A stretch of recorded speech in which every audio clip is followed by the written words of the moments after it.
and welcome to Runaway with Liz. I am Liz. In today's video, I wanted to briefly recap a run that I did back in October. I ran a looped run called the Loopet Loppet. It's put on by the Loppet Foundation here in Minneapolis. It was a 12-hour timed run on a loop course that was a little over 5 miles. And in this video, I just want to chat about how that run went, what went well, what didn't go well, and whatever your reason for watching this video, whether you just enjoy watching race recaps or you're looking into running a race in the future and you want to learn from other people's experiences, I just want to thank you for being here, and I hope that you enjoy this video. And for the moment, I'm going to cut to past Liz to the night before the race.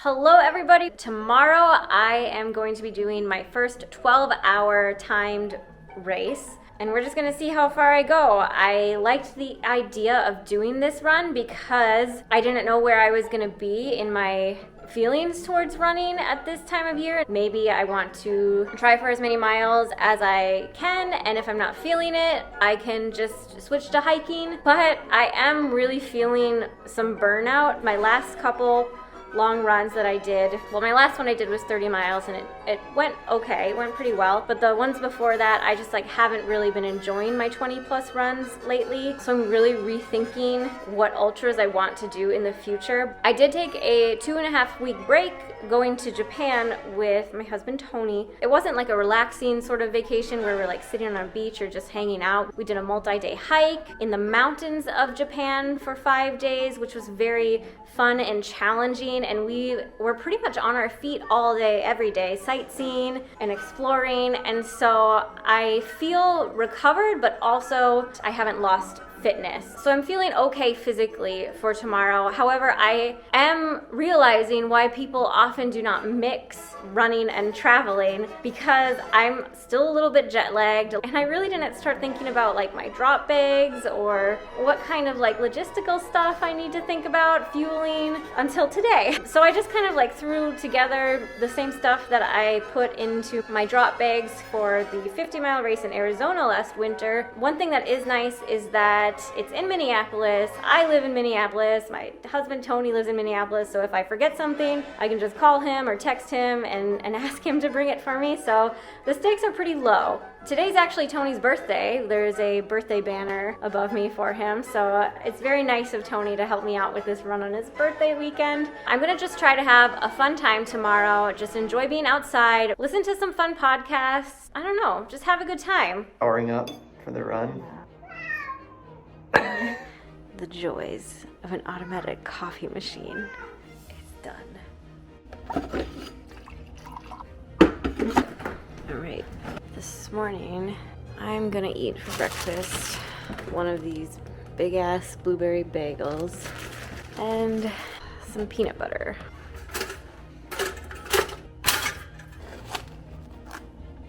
Channing loves carbs. He's a big carb boy. Are you coveting my bagel? I made these muffins yesterday.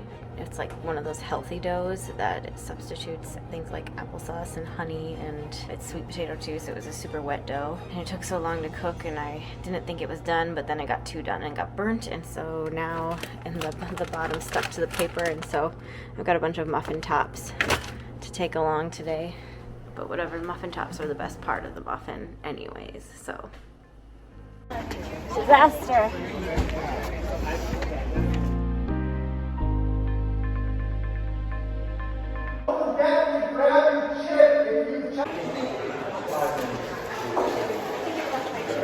What? That's my chip. Oh.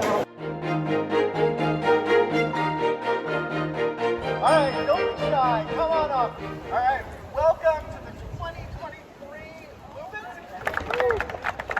It's so much fun to see so many crazy people willing to get up this early to go spend start in the dark and finish in the dark and play around all day.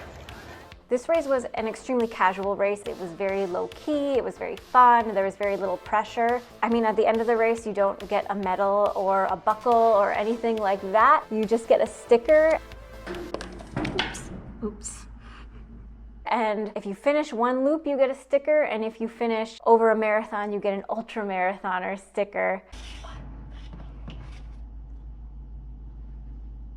Overall, this race went really, really well. Like I mentioned in the video, I've had some bad experiences on my past long runs. I've been experiencing a lot of nausea, but on this run, I ate food early and I ate it pretty frequently, just small meals. I never gorged myself or anything. I was alternating every 3 miles or so between gels and real food. So within maybe 5 or 6 miles, I started eating about half a Lara bar. Towards the noon hour, I stopped at the aid station to get a grilled cheese or a quesadilla, I can't remember which it was. I started eating my hearty sweet potato muffin tops sometime in the afternoon too, and those really hit the spot. I would pair the solid food with Coca-Cola. I feel like a Norman Rockwell painting when I think about how much I love Coca-Cola, especially when you're trail running. It's just such a treat. There was also a candy bucket in the middle of the race course, which was very fun. I definitely hit that up a few times. Let's see. These. You want something? And I became very partial to, it was like a Sour Patch Twizzlers. I can't remember what exactly it was. I saw the turkeys. Ooh, turkeys. Another thing I feel like I did right was I was going pretty slowly throughout the entire day. I did not run very fast at all, except for maybe one loop towards the end. So between running nice and slow and having guaranteed access to a real bathroom every 5 miles and eating all the solid food, I just felt really good. The course was all really runnable. It was all in Theodore Wirth Park here in Minneapolis. There was one especially rooty spot where I tripped 3 times in the same spot, and each time I was like, okay, I'm not gonna trip this time, and then I did. One time I like full on biffed it, and of course another person was very close to me and saw it, and I had to give a little like thumbs up like, okay, I'm okay. It was kind of embarrassing, and I felt really happy that I was able to run pretty slowly throughout the day. I've never done a looped course before, but I can see where you would definitely be tempted to go out way too fast, because on a regular point-to-point course, you would see the really fast competitive people at the beginning, and then they would be gone and you would never see them again. But on a looped course, they are constantly circling around and passing you. Not only that, but there's actually a relay on this one. So you have the relay